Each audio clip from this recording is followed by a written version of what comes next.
Hello, everyone. Hey, everybody. Welcome back. Welcome. We are having another installment of the Communal Conversations. This night, we're talking about the road to post-grad.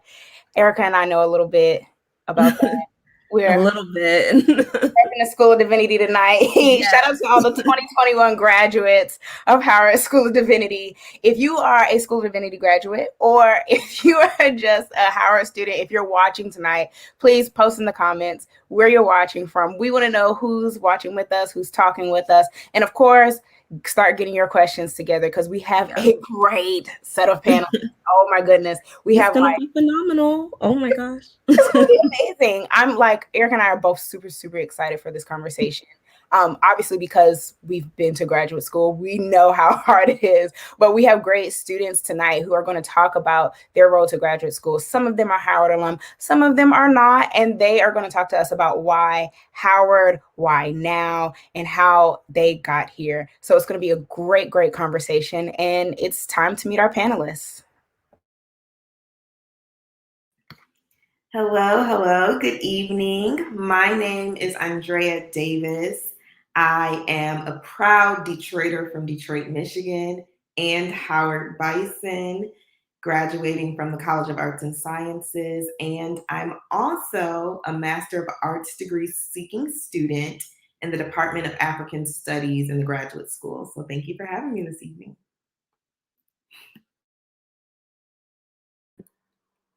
Can you hear me? All right. Hello, I'm Tony Jackson. I'm an MSW MBA dual degree candidate. I'm born and raised in Jackson, Michigan. Hello, everybody. My name is Alexia Kilgore. I am a second-year counseling psychology doctoral student in the School of Education, and I'm from Maywood, Illinois, right outside Chicago. Hi, everyone. My name is Cameron Smith. I am a first-year student of physical therapy, and I'm from Fontana, California. Welcome to all of our panelists tonight. It's glad to see where you guys are from and what you guys are all studying. I know we're going to have a phenomenal conversation tonight. But first, I would ask you to center yourself just for a second as I invite us into a word of prayer. God of infinite love, we come to you today, thanking you for another day before us. We thank you for the gift of Howard. We thank you for the gift of students who continue to come to this great university and continue to go out into the world to make it a more just, equitable, and safe space. Thank you for allowing us to make it to another communal conversation, and we pray this conversation goes well tonight. In your name we pray. Amen. Amen. Thank you so much, Erica. I just quick shout out to there are some CAs in the comments, and I love to see them. I have Inez and Gideon. Okay, yes, and they're excited to see you, Gideon. We said this was going to be a great, great conversation. We said we had the cream of the crop of panelists tonight. Okay, we're just gonna get started, and we're gonna start you all with a softball question. Talk to us about your day, a day in the life of the graduate students. Let's start with Ms. Davis. Wow. Well, in addition to being a proud Howard Bison as a student, I also have the pleasure of working for my alma mater in the office of the Dean of the Chapel. So my day in the life as a graduate student is twofold because I'm both a staff member of the university and a student. So it's a lot of switching on and switching off, to be quite honest. I spend my days trying to organize my thoughts in a way that I'm able to focus on and be faithful to the task at hand. That's the name of a book that I really, really like about the life and history of Lucy Diggs Sloan, who was the first dean of women at Howard University. And really her life and legacy and the trails that she blazed are things that I keep close to heart and mind when I'm thinking about being resilient, the word that we often use to describe our students. So yeah, my day in the life is a lot of packing lunches, a lot of trying to organize my thoughts, a lot of trying to be in 4 or 5 virtual spaces at once. And as we think about what it means to be a graduate student in this virtual space, I really believe we're able to reimagine what being a student and what being a student at Howard University looks like. So I really am grateful that some days I can be in 5 places at once because they're virtual places. And obviously, if we were in person, we wouldn't be able to do that. And so I think that's how being a graduate student looks a little bit different during these times. Wow, I love that, especially the contrast, like you said, between being a staff member and a student, and I love that. Thank you for sharing that. And of course, as always, shout out to Lucy Dixlow, our heart. Tony, can you tell us about a day in the life for you as a graduate student? So I also work for the university, so I have to wear multiple hats.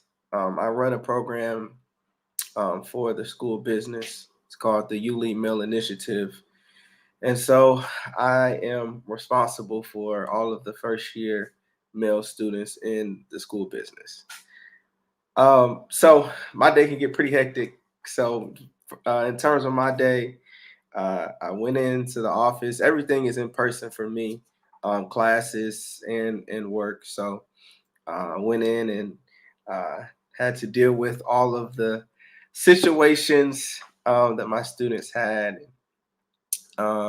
communicate, send a lot of emails. And then I had to jump to being a student. And I had class this afternoon. And I snuck in a little workout.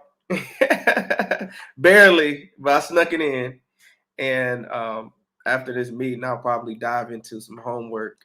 So that's a day in the life. Nice. I want to, of course, pass it. We're going to slide to Alexia, and then we'll hear from Cameron. Alrighty. Well, today my day was pretty hectic. This morning I had a midterm for my personality assessment course. And one thing about this program that I'm in, normally a lot of counseling psychology students aren't exposed to clinical assessment because that's more of a clinical psychology thing. So our program kind of exposes us to assessment, which is pretty cool. But that test was, whew, yeah, it was rough, but we made it. I also got to guest lecture my cultural diversity course today. I got to present on gender and sexism, and it turned out to be a really great presentation. I was a little nervous because I never did a guest lecture before, but my classmates were pretty receptive to the presentation. But also considering not today, but in the other days of the week, I have to conduct research because I do have the Frederick Douglass scholarship or fellowship scholarship type thing. So I have to do research for other people, but also I am in my second year. So now I see clients. So kind of trying to fit time in to see clients as well as receive training from professional licensed psychologists is also a thing that I have to deal with. So it's pretty hectic, but it works.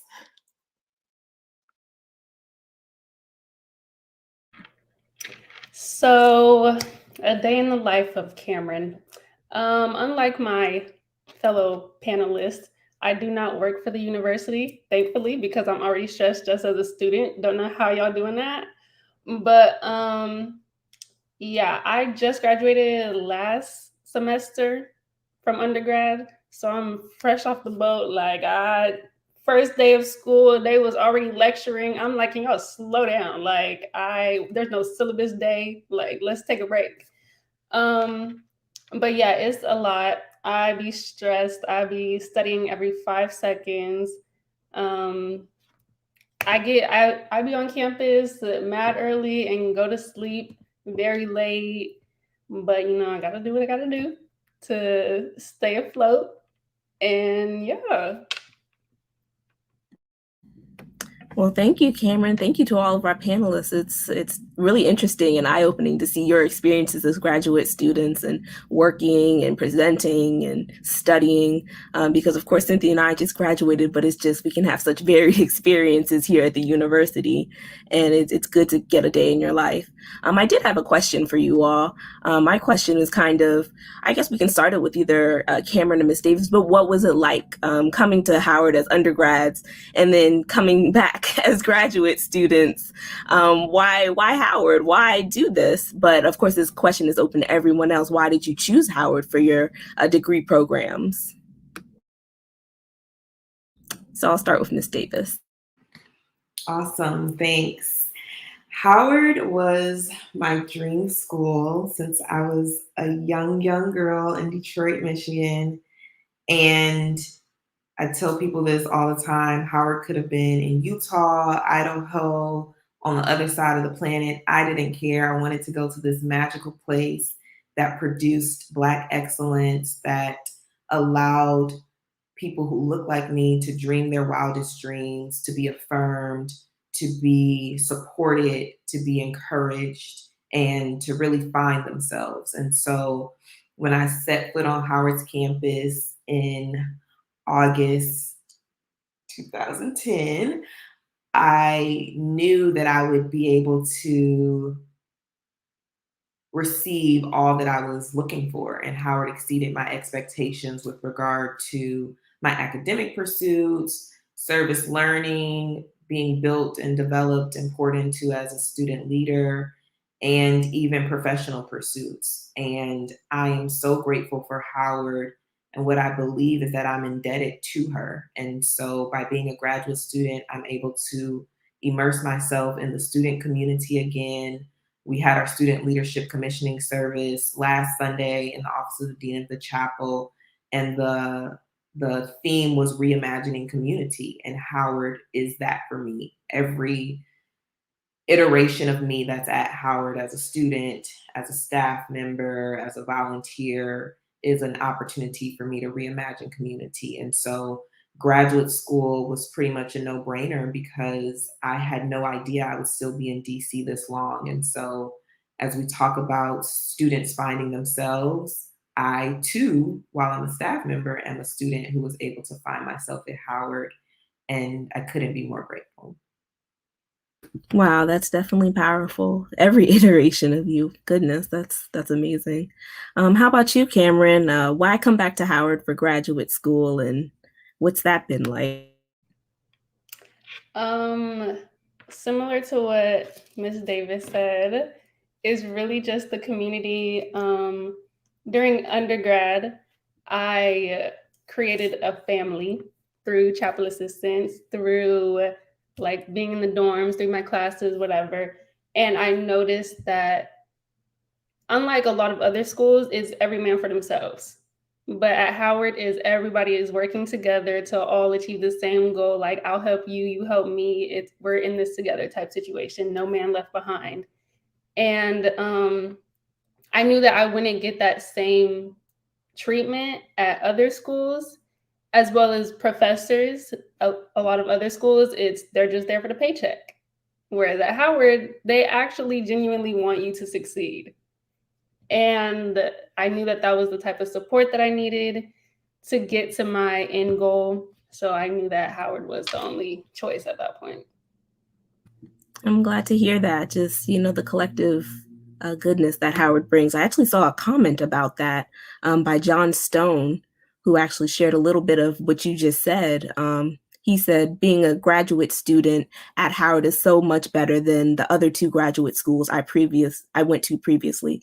It's a real collective mentality, a family attitude, even though it is virtual. I'm so grateful to be a Bison and at the Mecca. So I really think that speaks to something that we really have here at Howard that's special, being in community with each other and really uplifting each other. Alexi and Tony, have you all had those experiences here at Howard with community and collectivism? Absolutely. It's like a family. And especially as a master's student, you have your cohort and you blend well. And I have two cohorts, so I just have that much more family. extended family. So it's definitely a big community of people that want you to succeed. And as as Black people, we don't get that everywhere. And I see a lot of students that went to PWIs either for their undergraduate education or masters that are jealous of that bond that we have, not just as Howard, but also just HBCUs all together. We look out for each other, and I think that's something special and something that you can't really put a price on. So that's my perspective on it. Yeah, so to like kind of go off that, I went to 2 PWIs before coming here. So my experience there was a lot different. I'll put it that way. A lot of microaggressions, a lot of uncomfortable conversations that needed to be had. And to finally be at a place where I don't have to worry about that. It feels amazing to be able to have that community. One thing about my program is that, sometimes we'll have like everybody from the faculty to the students like going out and doing stuff. So it's kind of like this feeling of being like I belong here, and I didn't really get that feeling when I was at my 2 previous institutions. So I would say that Howard has offered me that community feeling. It just warms my heart to hear. I think, as I can feel you, Alexia, coming from a PWI. It's different. It's definitely different. And Tony, I know the jealousy is real. It is, because you want that family, and it's nice to finally feel it at a place like Howard. So excellent reflections. We need to have a little break.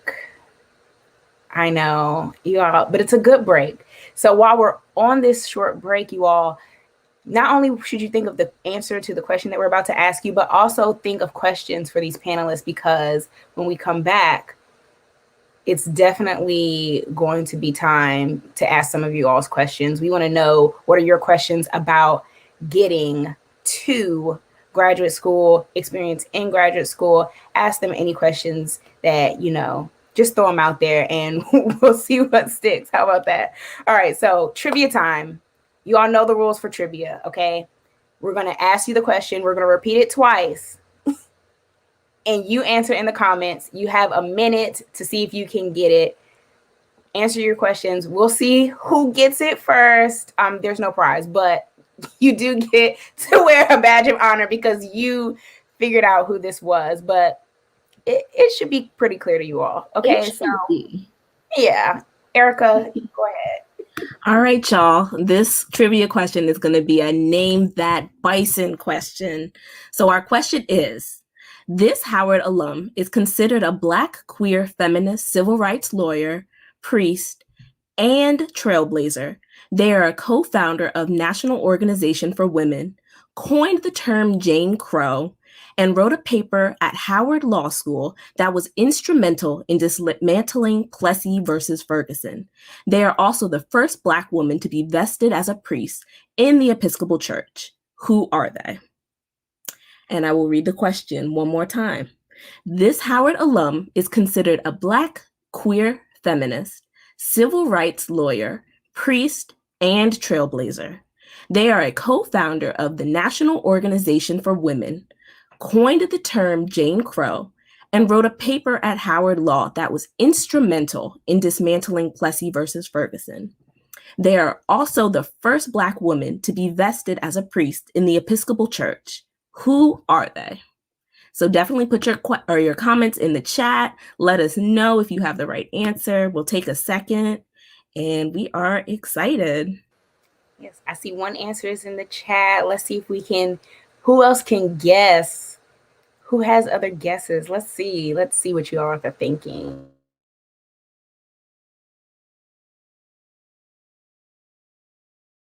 We really need the Jeopardy music. The da na na na. Me too. Let's see. Do we have any more guesses? You all have about 20 more seconds. Oh, we're guessing. Are you all looking it up on Google? Is that what's happening? That's fine. That's how we gain information as well. We love good research. We do love research. All right, so time is up. The answer is, both of the comments got it right. It is Pauli Murray. Yes. Yes, great guest, Christopher, and great guest, Gideon. And of course, Johnstone. Yep, you knew. Yep, you already knew. Thank you all. And we definitely shout out Pauli Murray. There's an amazing documentary out about Pauli's life. And we just, definitely want to shout out a fellow Howard alum. So definitely read up on the life of Pauli Murray. Thank you all for answering. Thank you so much. Yeah, so of course, we'll get back into the questions now. And if you all have any questions, please feel free to put them in the chat and we'll pop them up on screen.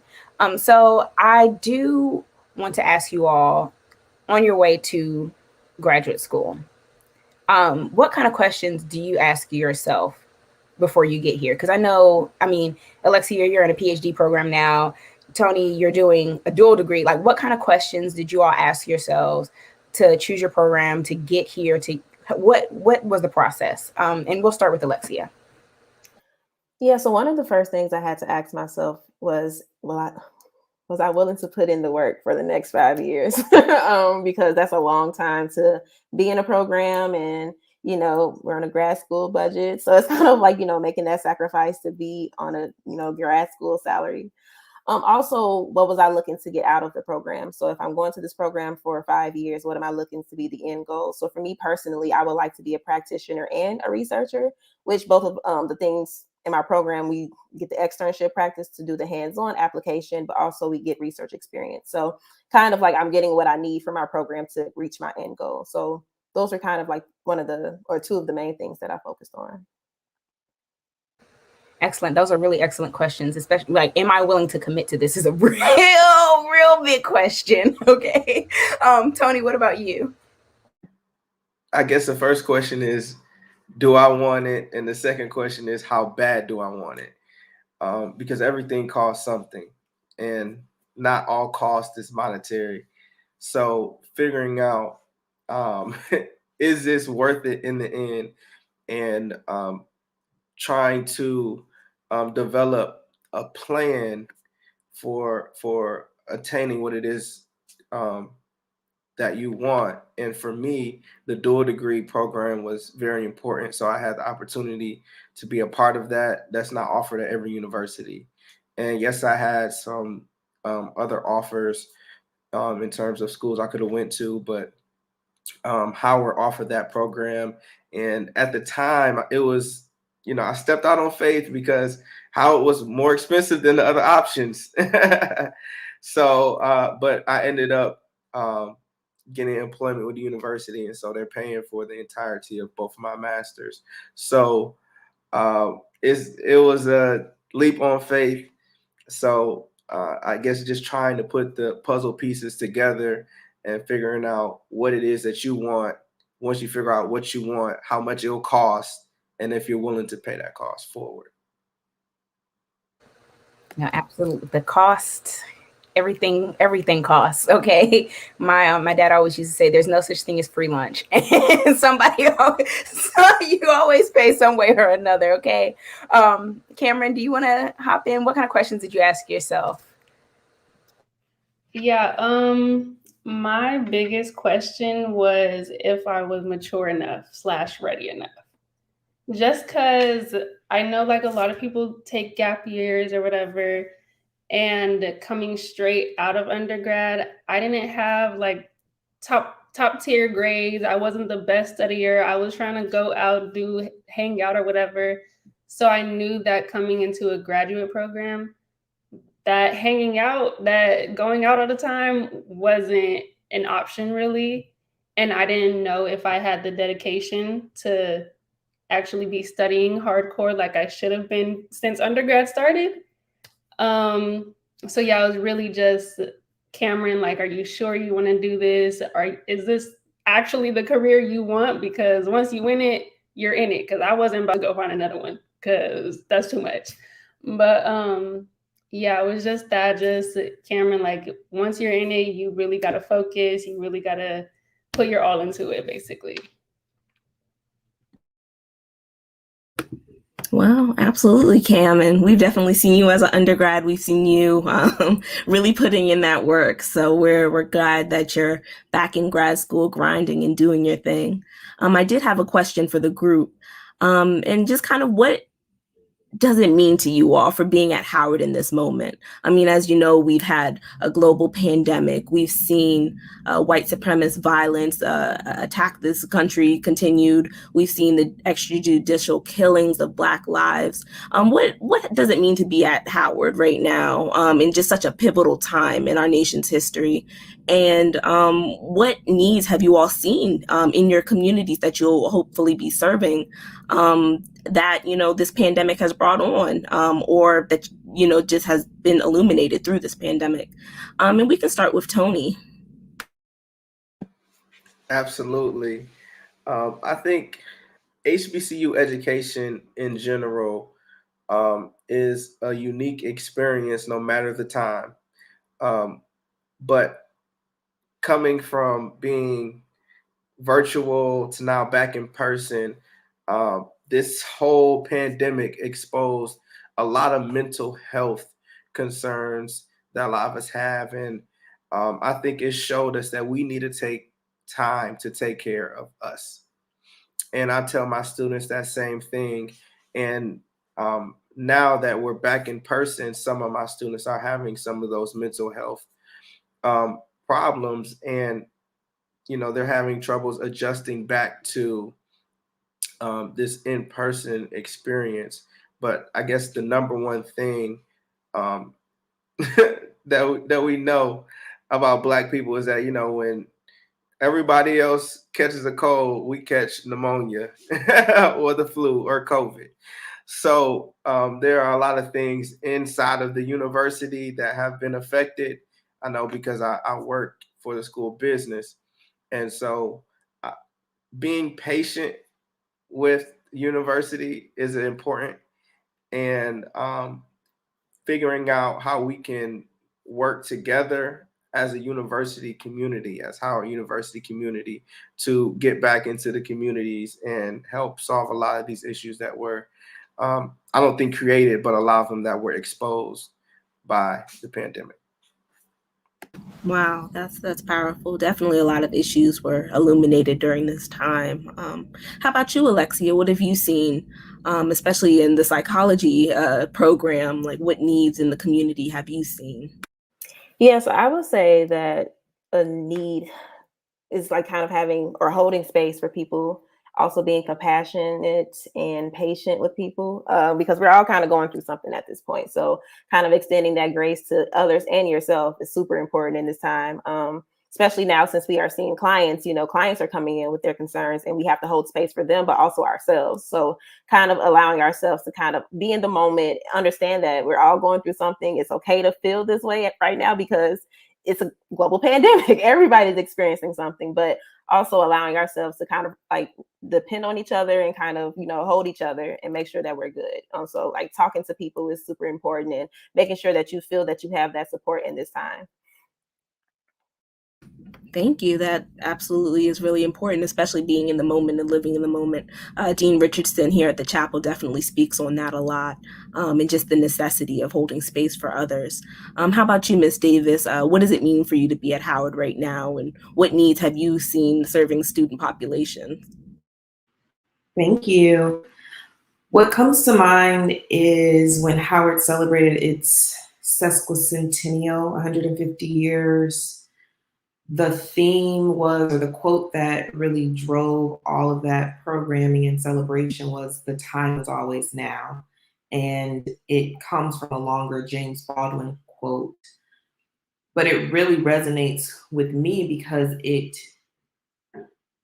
speaks to the identity of Howard. There's never a time where we're not focused on social justice. There's never a time where students aren't looking at the university with a critical eye. There's never a time when the administration or the chapel is not looking to innovate and to reimagine how we can do things and how we can do them better and how we can better serve our populations, or how we can go out into communities and learn about ourselves, but also be exposed to cultural exchange and social issues that we may not be aware of. And this time is, to Tony's point, not a time where things are anew. It's just a time where things are, for some people, resurfacing or there's an exclamation point behind the things that have always happened and unfortunately been a part of this nation's DNA. So being at Howard means always being ready, knowing that the time is always now to serve, to look at this world and this nation with a critical eye, to seek to be solution oriented and to make, for the United States particularly, make this nation do good on promises that it made years and centuries ago at its inception. And I'm grateful to be in a space where students are not going to turn an eye to what's happening around them and always are going to be looking to make this world a more just place. And so some of the things, especially to your point, Ms. Middleton, that I've been exposed to as a result of working so closely with students is that energy, is that resilience. Yes, this didn't work. Yes, there is a pandemic, but we still want to serve. We still want to be engaged with the community. We still want to put on programming, the chapel assistants, alternative spring break, day of service. Those students have resilience like no other, as you both know all too well. And it reinvigorates me every day to be connected to students who don't take no for an answer, even from us, as you know, even from Dean Richardson, even from the university.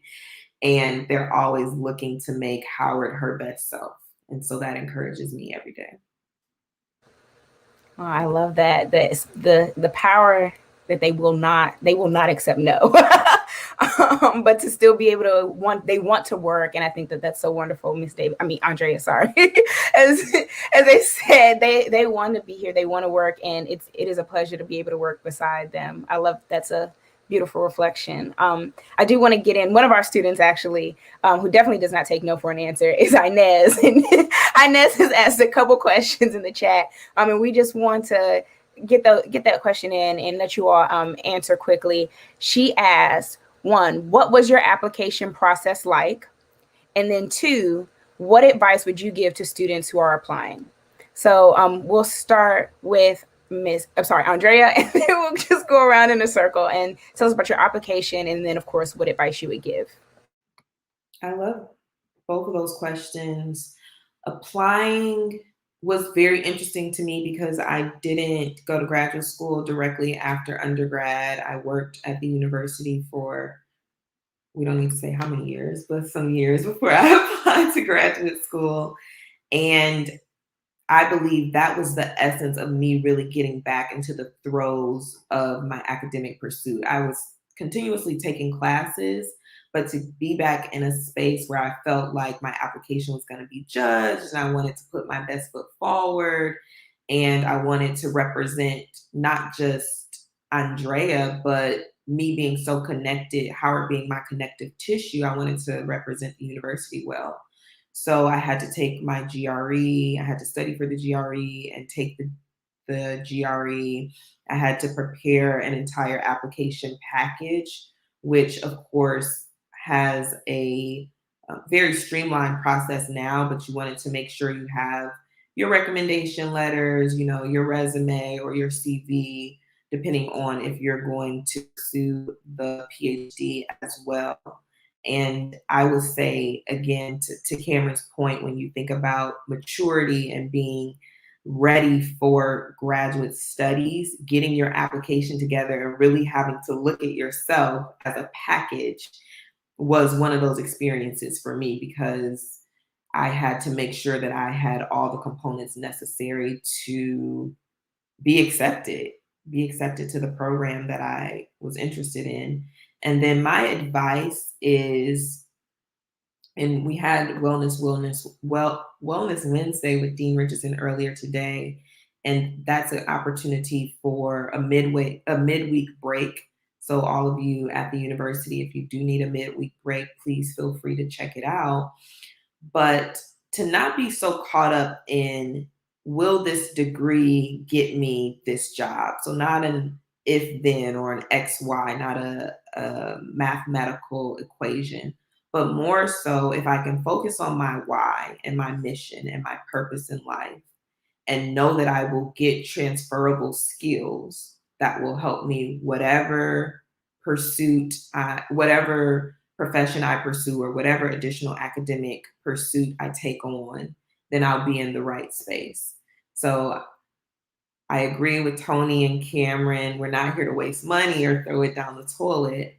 But if we can focus more on our why, our mission, and our purpose when it comes to graduate school and making a decision, I think it will help you choose the best graduate school and the best program for you. And as long as you have the skills, the ethical student leadership skills that you learn in the office of the dean of the chapel, that you trust yourself, that you believe in yourself, then everything else will fall into place. Except if you want to be a doctor or a surgeon, I need you to be sure, 150% sure. Excellent advice. We'll move to Tony, and then of course we'll keep going in a circle. I believe everyone should have their personal board of directors. People, whether it's your parent, mentor, sponsor, whoever, everyone should have their personal board of directors. And in the application process, if you're looking to get into a master's program, a PhD program, a doctoral program, it is important to consult with those people throughout the process. And so as I had two separate application processes, one for the Master's of Social Work and the other for my Master's in Business Administration. And both of them were very different. So I had my group of social workers that I worked closely with, and they reviewed my application as I was putting it together. I got it done early. It checked all of the check boxes. And then once I applied for the MBA program, which was after my first year in the MSW coursework, then I had a group of people look at that, and I had to take the GRE. My story with the GRE is not the same as everybody else's. I really didn't even know I had to take it. I just kind of went in there and I made it happen. I don't know. Shout out to God. Couldn't have been me. So, but I would just say my advice is have your board of directors and don't lean onto your own understanding. Trust other people and allow them to have input, and to view things critically for you, and be able to take some of that criticism. And then, the ultimate product is to get accepted. And you have to keep that in mind when applying for schools. Yeah, so for my program, we had to submit a personal statement, a statement of research, GRE scores, letters of recommendation. So it's kind of like, if you are considering applying, get those letters as soon as possible, because people, they like to play around at the last minute. So you want to get it in and get them on time. But I would say, as far as like looking at programs, the first thing I would say is kind of like look at the people in the department, see what kind of research they're doing, when the last time they published, and if they are a good fit for you. Because normally when you're going into a program, you're searching for a person who like may do the work that you want to do in the future. So kind of like, scope them out a little bit, even contact them, maybe even contacting students who work with them to kind of get an idea of their mentorship style or advisory style, and just seeing if they will be a good fit for you. For me, for example, it'd be 5 years. But if you're looking at a PhD program, 5 or 6 years, or a master's program, 2 to 3 years. Also started doing research early. So I started doing research in my undergrad. And so as I kind of progressed through my career, I gained more research experience, and people like when you have research experience. So if you are interested in going to the field of psychology, start doing that so that you can say you have experience doing that. Yeah, My biggest advice or whatever would definitely be to start applying early, because my biggest downfall was I submitted my application on the very last day. And that's terrible. Don't do that. Also look at like, even if you don't start applying, at least look at the application and the requirements early on, because I didn't know, like obviously I knew we had to have volunteer hours, right? I didn't know that there was a set amount. So I was applying and it was like, oh, you need 100 and something hours. And I was like, oh, I have 30. So I'm emailing every PT area or PT clinic or whatever in the area, trying to get my hours. It was a lot, but definitely start that early. GRE, if you were like me and was in school trying to study for the GRE at the same time, that definitely plays into like how ready you are for PT school, not PT school in general. And how like dedicated you are, how mature you are, because I had to like wake up at 4 a.m., get in a couple hours before my actual classes started. And that right there is dedication, because I like my sleep. But yeah, definitely start applying early. Letters of recommendation, get those early, because like Alexia said, professors, whoever, they like to play with you. They'll be responsive with emails throughout the whole semester, whatever. And then once you send that letter of recommendation email, they are ghosts. They don't know how to respond to emails. So definitely start everything early. Thank you all. It was such great advice. Definitely, we're going to have to bring you all back just to have a conversation about the GRE, because I'm sure you guys have had experiences and thoughts, because that exam is something. Literally great advice and great encouragement for the students. Literally, even great encouragement is happening in the chats. Thank you all for being so supportive. Thank you all for being here and talking to these wonderful students. Thank you to the audience for asking your questions, for getting engaged, for being here with us. We have enjoyed you.